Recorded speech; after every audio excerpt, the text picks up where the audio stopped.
जय जयकार जय जयकार जय जयकार। तेरी जय जयकार। जय जयकार जय जयकार। तेरी जय जयकार। यीशु तेरी जय जय। यीशु तेरी जय जय। यीशु तेरी जय जयकार।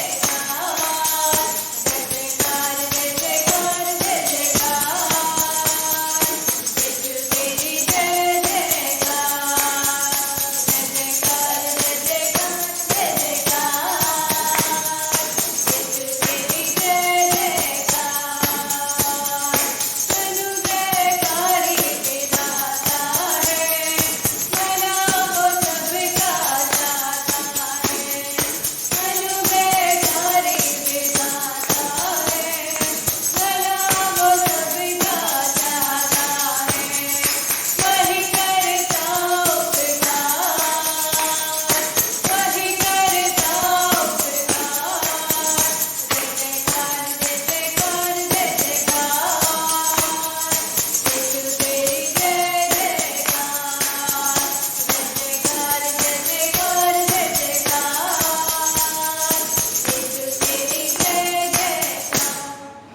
हालेलुया। हमेशा ऐसे की जय जयकार करते रहना चाहिए। फिर हम वचन में जाने से पहले प्रभु को तालियों से स्वागत करते हैं। हालेलुया।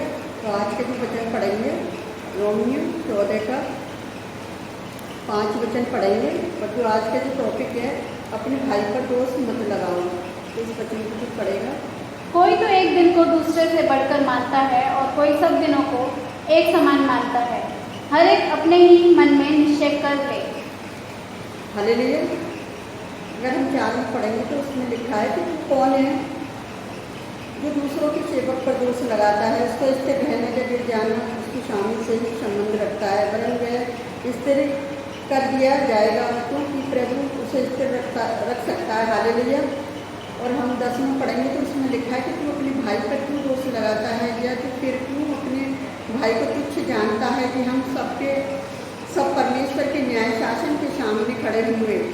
अगर हम 13 में पढ़ेंगे तो उसमें लिखा है आगे तो हम एक दूसरे पर दोष ना लगाएं, पर तुम ये ठान लो कि कोई अपने भाई के सामने ठेस या ठोकर खाने के कारण न रखे। हालेलुया। हम प्रभु यीशु मसीह का धन्यवाद करते हैं कि हम दोष लगाने वाले कौन है, जो कि सब पर न्याय परमेश्वर के सिंहासन के सामने है।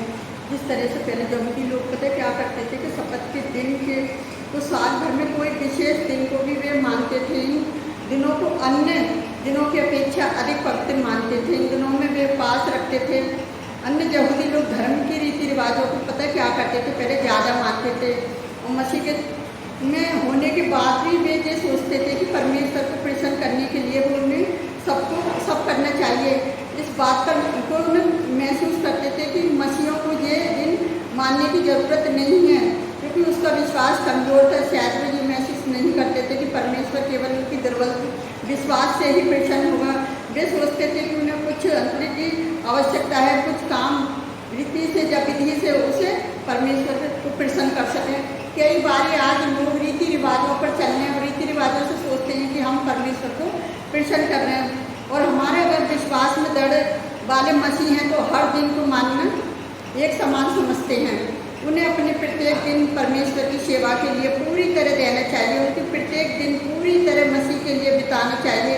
इसलिए वे कहते हैं कि कोई एक दिन को अन्य दिनों की अपेक्षा अधिक पवित्र या महत्वपूर्ण दे सकता है। हो सकता है कि ऐसा संभव नहीं, क्योंकि हम एक दिन को अगले दिन की अपेक्षा अधिक पवित्र या रहना या रखना चाहिए। नहीं, हम प्रत्येक दिन को के समान एक रूप में तो क्या अगले दिन की अपेक्षा अधिक पवित्र रहना चाहिए। ये सच है कि परमेश्वर हमें सप्ताह में एक दिन आराम करने के लिए आज्ञा देता है। निर्गम 20:28 में हम दिन भर हमारे पास उसकी आराधना करने की चर्च जाने के लिए प्राप्त समय रहता है, लेकिन इसका यह मतलब नहीं कि हम उस दिन की अपेक्षा अधिक पवित्र रहते हैं। इसके अलावा बाइबल में ये नहीं बताया गया है कि सप्ताह का जो कौन सा दिन विश्राम या सप्ताह के दिन के रूप में निर्धारित किया जाना चाहिए। बाइबल में सिर्फ ये कहा गया है कि हमें 6 दिन काम करके 7वें दिन आराम करना चाहिए। और यहूदियों ने अपनी चुना था।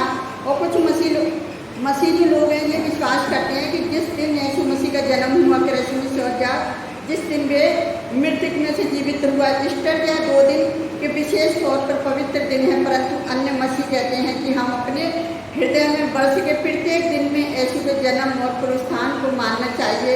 हाँ, प्रसन्न और गवाही की परमेश्वर की जो प्रशंसा और गवाही की विशेष आराधना इन 2 दिन के अंतर इनके साथ ही इन 2 दिनों पर मसीह की आराधना और समय को भी बिताना चाहिए। परंतु हम इसलिए नहीं करते कि हम धार्मिक नियम या विशेष दिन अपने में पवित्र, इसकी वजह हम इन दिनों को अपनी पसंद के अनुसार मसीह की प्रशंसा या आराधना करनी है, गवाही देने के लिए विशेष अवसर के रूप में निर्धारित किया है। मसीह लोग दिन को नहीं परंतु मसीह को मानते हैं। हालेलुया।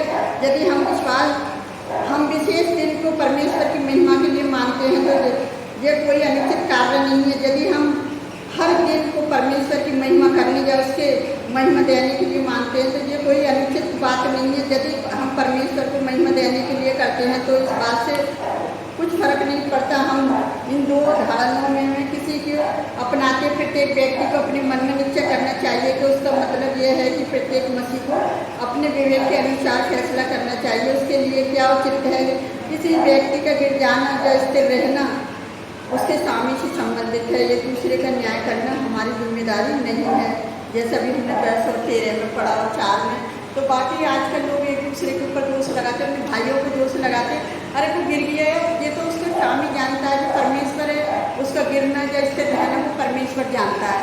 तो हम परमेश्वर यहोवा का धन्यवाद करते हैं कि प्रभु ये नहीं कहता कि हम सप्ताह के ही दिन हमें आराधना करनी चाहिए। हमें हर दिन को परमेश्वर को प्रसन्न करने के दिन पता है क्या करना चाहिए, स्तुति आराधना करनी चाहिए हर दिन के लिए। लेकिन परमेश्वर ने ये सप्ताह का जो दिन बनाया वो आराम के लिए बनाया है, ताकि हम चर्च में भी जाके स्तुति आराधना कर सकें। बाई चांस कभी ऐसा होता है कि हम कोई बाचा नहीं बांधनी चाहिए कि मतलब नहीं जा पाए, कभी हम कोई परेशानी है, कोई बीमार है या कहीं बाहर गए हुए हैं, बहुत सारे लोग नहीं बाचाएँ बांध देते हैं और फिर ये नहीं पता गिर जाना या स्थिर रहना किसके ऊपर है, उस मनुष्य के ऊपर है ना। तो इसलिए हमें सावधान रहना चाहिए। हर बात में परमेश्वर कहता है तुम्हें सावधान रहना चाहिए, चौकस रहना चाहिए कि मुझे क्या बोलना है, क्या करना है। तो वो परमेश्वर जो है, कई बार लोग बाचाओं को बांध देते हैं और उसे पूरी नहीं करते। और मैं परमेश्वर का धन्यवाद करती हूँ कि प्रभु ने जब से हमें काम दिया है और हम डरते भागते हुए, हम लोगों की परवाह ना करते हुए हम परमेश्वर की स्तुति आराधना हर दिन करते हैं। हर दिन हम परमेश्वर की स्तुति करते हैं, हर दिन हम गीत भजन गाते हैं, क्योंकि परमेश्वर ने हर एक दिन को, जब परमेश्वर ने दिन को दिया तो ये नहीं कहा कि एक ही दिन को आशीष दी, हर दिन को आशीषित करा था। क्योंकि जैसे परमेश्वर ने बोला दिन हो तो दिन हो गया, रात हो तो रात हो गई, मतलब परमेश्वर ने हर दिन काम करा। तो मसीह लोगों को क्या है कि हर दिन काम करना चाहिए और हर दिन परमेश्वर की स्तुति प्रशंसा करनी चाहिए। तो मैं आपको एक गवाही बताना चाहती हूँ कि जब हम परमेश्वर के शुभ समाचार प्रचार करते हैं तो मैं उन मसीह भाई बहनों को बोलना चाहती हूँ जो परमेश्वर के विजिट के लिए जाते हैं, परमेश्वर के शुभ समाचार प्रचार करते हैं। तो जब हम प्रचार करने जाते हैं तो मेरी बहुत सारी ऐसी गवाहियाँ जो मैं आपको एक एक करके उस गवाहियों को बताना चाहती हूँ। जब मैं एक जगह प्रचार कर रही थी तो एक भाई मोटरसाइकिल पर जा रही है और उसने मुझे देखा कि बहन क्या बांट रही है, तो मुझसे कहता है मैडम आप क्या कर रहे हो ये? तो मैंने कि भैया जी परमेश्वर का जो शुभ समाचार है इसमें जीसस की स्टोरियाँ लिखी हुई हैं, जो वचन है आप इसे अगर पढ़ना चाहते हैं तो आप ले सकते हो उसे। तो बोला कि पहले मैं एक वचन पढ़ के देखूँगा इसमें क्या लिखा है। जब उसने एक वचन को पढ़ के देखा तो फिर कहता है कि अब 2-4 वचन तो मुझे दे दो इसमें और मैं पढ़ूँगा। फिर थोड़ी देर में कहता है कि मैं ना पता है क्या, मैं अस्पताल में काम करता हूँ, मैं हॉस्पिटल जा रहा हूँ और मुझे और भी आप वचन दीजिए और जो नया नियम बाइबल है आप मुझे दीजिए। तो मैंने कहा भैया मेरा नया नियम बाइबल तो बढ़ चुकी हैं और जो भी वचन की जो छोटे छोटे वचन हमने लिख रखे थे उसमें, तो उसमें से पता है क्या हुआ, वो छोटी छोटी जो किताब थी वचनों की मैंने उसको दी। तो मुझे कह रहा मुझे दो ताकि मैं दूसरे लोगों को भी दे सकूँ जो परमेश्वर का शुभ समाचार, ताकि वो दूसरे लोग भी बचाए जा सके। तो मेरे प्रिय भाई बहनों, जब हम परमेश्वर हमें प्रचार के लिए भेजता है तो लोग खुद न खुद अपने आप आते हैं और खुद न खुद परमेश्वर का वचन को ग्रहण करते हैं और जो खुशी के साथ परमेश्वर के वचन को ग्रहण करते हैं वही परमेश्वर की आराधनाओं में स्तुति प्रशंसा करने के लिए जाते हैं। जिस तरह से आज मसीह भारत में बढ़ रही है तो क्या है जो उन मसीह भाई बहनों की वजह से बढ़ रही है जो उन पर परमेश्वर का अनुग्रह है। अगर हम पर परमेश्वर का अनुग्रह नहीं होगा तो नहीं हम प्रचार कर पाएंगे, नहीं लोगों तक परमेश्वर का वचन पहुँचा पाएंगे। तो मैं परमेश्वर का धन्यवाद करती हूँ उस भाई का, जो उस भाई ने कहते हैं ना, परमेश्वर ने हमें बाइबल दी है, हमारे हाथ में दी है तो हम दूसरों तक पहुँचाएँ। जो परमेश्वर ने हमें वचन दिया है हम दूसरों तक पहुँचाएँ। कई बार हमें इंस्टाग्राम पे, व्हाट्सएप पे, यूट्यूब पर कैसे भी परमेश्वर की महिमा करनी है, हर दिन परमेश्वर की महिमा करनी है, हर समय परमेश्वर को धन्यवाद करना है। जो भी तुम्हारे जीवन में परमेश्वर कार्य कर दिया उसका हर दिन धन्यवाद करना चाहिए। तो मैं अपने प्रभु यीशु मसीह का धन्यवाद करती हूँ। इस दुनिया में उसका आना व्यर्थ नहीं, एक आशीष बनेगा, क्योंकि वो हमारे लिए नहीं आया, वो सारे संसार के जगत के लोगों के लिए आया। वो सारी मानव जाति के लिए उसने अपने आप को बलिदान करा कि बहुत सारी आत्माएं बचाई जा सकें। और जब चेले प्रचार के लिए जाते थे तो वो पहले यीशु मसीह के साथ रहते थे, वो यीशु मसीह पर निर्भर रहते थे कि प्रभु हमारे साथ है, वो करते रहो काम। आज प्रभु का आत्मा जो प्रभु के लोगों के साथ है, वो प्रभु का आत्मा काम कर रहा है। जो प्रभु ने वादे करे थे कि तुम मुझसे भी बड़े बड़े काम करोगे, तो आज जो छोटे बड़े लोग जो प्रचार कर रहे हैं वो पता है क्या है, प्रभु की आत्मा के द्वारा वो कार्य कर रहे हैं। वो अपनी मर्जी से कुछ नहीं कर रहे, जो भी कुछ कर रहे हैं परमेश्वर उनके द्वारा बहुत सारे लोगों को बचा लिया। तो मैं परमेश्वर यहोवा का धन्यवाद करती हूँ सुंदर वचन के लिए, सुंदर गवाही के लिए। तो आइए हम आप सबके लिए प्रार्थना करते हैं, आप भी हमारे साथ मिलकर प्रार्थना करें। हालेलुया, धन्यवाद करते हैं मेरे खुदावन, सुंदर समय के लिए, सुंदर दिन के लिए। पिता आपकी स्तुति, आपकी तारीफ हो, आपकी प्रशंसा हो मेरे खुदावन, जो आपने ये गवाहियों के द्वारा पिता हमसे बातचीत करी कि हम लोगों तक गवाही पहुँचा सके। तो पिता मैं उस भाई को, उन लोगों के लिए भी प्रार्थना करती हूँ लगातार, जिनको मैं वचन देकर आती पिता, क्योंकि आपकी दया अनुग्रह पिता, जब तक हम एक दूसरे के लिए प्रार्थना नहीं करेंगे तो हमारा वचन प्रचार करना भी व्यर्थ है मेरे जो परमेश्वर। जितने लोगों को हम वचन देते हैं फिर उनके लिए घर पर भी प्रार्थना करने का आप हमें मौका देते हैं, उस बड़ी दया के लिए भी मैं धन्यवाद करती हूँ मेरे खुदावन। जिस तरह से हम आप लोगों के द्वारा वचन पहुँच पा रहे हैं पिता, आप उन लोगों को भी सहायता मदद करें, जिस तरह से आप हमारी सहायता मदद करते हैं, आप उन प्रचारों को भी सहायता मदद करना मेरे खुदावन। मैं आपसे विनती करती हूँ, आज कितने लोग वर्शिप कर रहे हैं पिता, उन्हीं कलेशियाओं की सहायता मदद करें मेरे खुदावन। सबको आपकी मदद की ज़रूरत है, आपके बिन कुछ भी नहीं कर सकते पिता। आज कितने लोगों को आपके वचन की ज़रूरत है मेरे खुदावन, उन ज़रूरतों को आप पूरी कीजिए अपने विश्वासी लोगों के द्वारा खुदावन, के आपके नाम को महिमा और आदर मिले। जितने लोग विरोध करते हैं प्यारे जो परमेश्वर, उन विरोधियों को भी बुद्धि दीजिए मेरे खुदावन।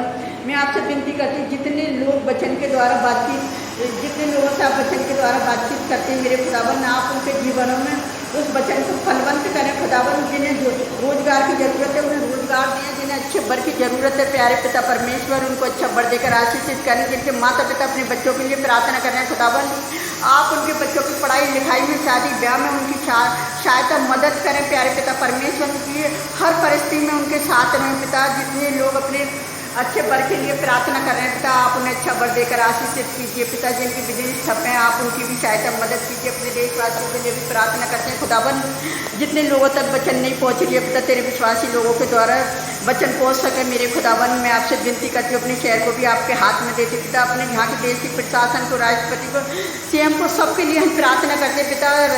प्रधानमंत्री के लिए खुदावन सबको बुद्धि समझ दीजिए कि अपनी समझ का सहारा ना लें, आप पर विश्वास करें पिताजी, क्योंकि देश को चलाने वाले ये नहीं है। आपको पवित्र आत्मा इनकी सहायता, इनकी मदद करे खुदावन, और हर बुराई से इन्हें बच्चा संभाल कर रखना मेरे खुदावन।